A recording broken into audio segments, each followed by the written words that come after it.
J'ai pas mal d'amis qui ont eu un enfant ou qui vont en avoir un, et comme mec, j'ai été confronté à une réalité que je connaissais pas vraiment. Les fausses couches. Ok, tout le monde est bon. Ouais, sauf c'est Jérôme, t'es bon? Ok, ça va. Et action. C'est évidemment difficile de vous parler de ce sujet, mais j'ai envie de vous partager ce que j'ai appris grâce à elle. Avant, pour moi, la grossesse, c'était plutôt ça. J'ai un truc à vous annoncer. Ça fait 3 mois que je suis enceinte. Paul, non. Zakia, non. Raoul, non. Théo. Oh bah c'est pas mal ça comme prénom Théo. Et quelques mois plus tard, bam, un bébé.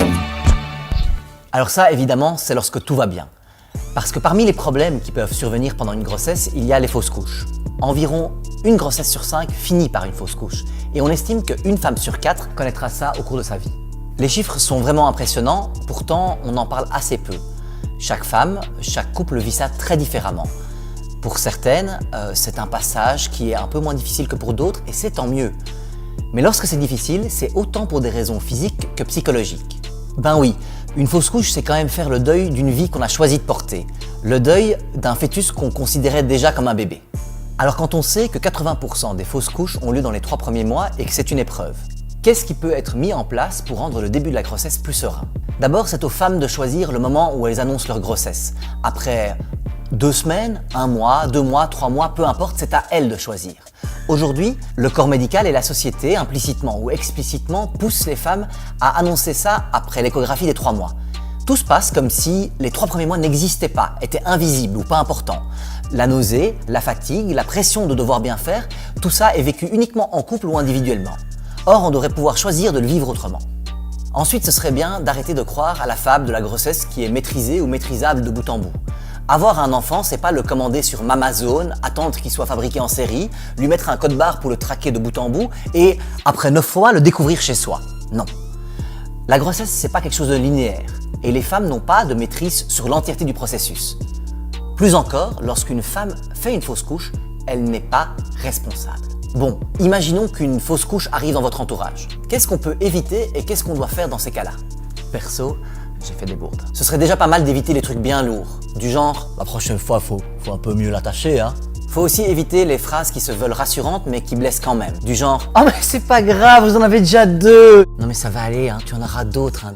C'est aussi bien souvent plus le moment de rappeler les statistiques ou de banaliser la chose. J'ai vu une vidéo l'autre jour, apparemment c'est hyper courant, et on peut aussi éviter d'aligner les injonctions vis-à-vis des femmes. Comme par exemple, avant que t'en refasses un, il faut que t'attendes là, hein. Ça suffit, non?